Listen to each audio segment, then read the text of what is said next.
Beatrice, in kaka rawera ma pod itin, wachno mano mar higni. Nikech ong'e ni koma mano mar jaod bura mar county kata woman rep ma sani koro en kom mane oket kanyo mar mondo mi omiya ne joma mine thuolo mar bedo kod telo kaachiel kod gimbende kwan margi obedane maber e od bura mamalo kacha. Wachno mano mar higni ema ng'eyo ni en achiel kuom gigo ma bende osebedo ka hinyo rawere matindo ahinya. Ing'isi ni in pod irawera matin, bedane piny mondi. Ang'e ni kom mar women rep card no inyalo tugi e yo makare kendo isewinje ikawe e yo machalo nade. Bende age owinjo bed ni itiyo godo kaka ni ng'ani pod itin ok onyal telo e yo makare, kosi yiene iya ng'ato ang'ato bed ni in ng'ama tin kata ng'ama hike oseniang', kaachiel kod pachi e wi rawere ma jwang'o rawere wetegi siro joma moko ma hikgi oniang' tok ka giseyudo telo.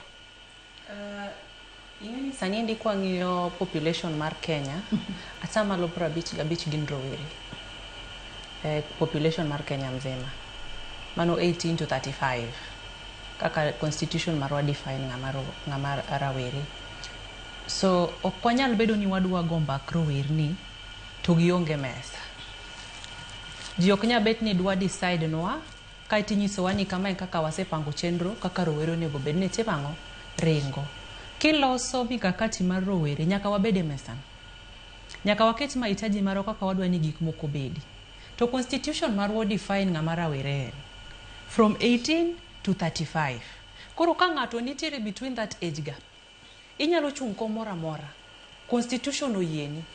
Ok apar ni ka ng'ato osechopo ni en ja higa 20 gi bathe to konyal bedo ni ochung' komar woman representative. Nwaneno Rift Valley gima notimore. Gi nyako matin mano yier mobedo woman representative maniluongo ni Toto cha. Ike noket kando. Jopiny no nyalo tiyo negi kaeto gikone negi timang'o negi tere. Wachno endo katambo ase winje Kisumu kocha chande. Kaji wacho ni pod otin, pod wawe monde, owene joma dongo. Koro ata penjora ni sami nyiso ni wawene joma dongo gi. Wato kare sawa en sadi. Nekech wan kaka kinde duto kobed kinyisowa ni sani endi esa rowere. To sebeda beda sigana ma en sani to higni 5 kalo, en sani wadonje 10, en sani 15, 20, kaeto sadhi mikal gap mar bedo youth ni kok yudo leadership mora mora nikech wa recycle jogo mosebedo. To chutho wang'e maber ni tich magitiyo ne jopiny to timang'o onge. Maslahi mar jopiny bok gitimang'o ok ging'i. Koro ana wacho ni ok wanyago mbak rowere to gionge mesa. Nikech wan ne majority jok madhi go kura e yiero mabiro ni. Koro wabe nyaka wabeda bede mesa no. Wabe nyaka yierwa yiera. Nyaka miwa nafas. Rawere bro bedo ka luto mbulu. Nikech kinde mathoth wacho ni rawere ng'eny. To kochopo chieng' luto mbulu, rawere lezi nindo ok luto mbulu. 2027 bende rawere oseikore ma chunygi gombo gocho ne mbesegi kata luto mbulu ne mbesegi. Osekawo kura kendo oseikore ni chieng' no e kinde miya station mano mar luto mbulu sa 12 okinyi giseriedo line kanyo. Bende rowere oseikore mar adiera. An kigeno ni waseikore. Kendo rowere wetena di wuok oko mondo go ombulu ne jotelo go magiseyiero kalure gi tich magitimang'o gitiyo ne jopiny kata kaka gineno ka gin gi leadership ability kata skills margi kolure gitiyo ne jopiny Joyce. Koro an gi geno maduong' kabisa nikech ombulu be gisekawo atamalo mang'eny kabisa.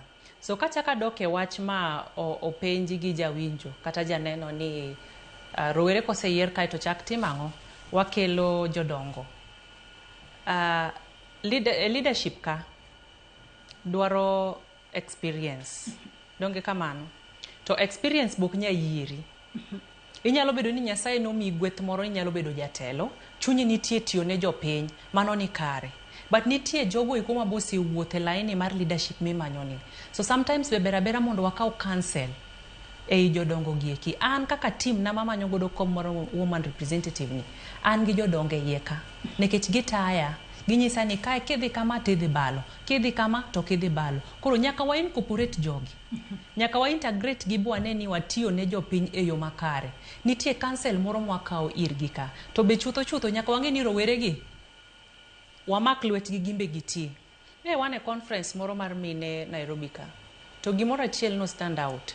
Nyiswa ni ki in jatelo ti idho ngas kidhi malo, yie iwe dhot nono mondo jok maluwi be otimang'o odonji mondo idh ngas ni kadhi malo.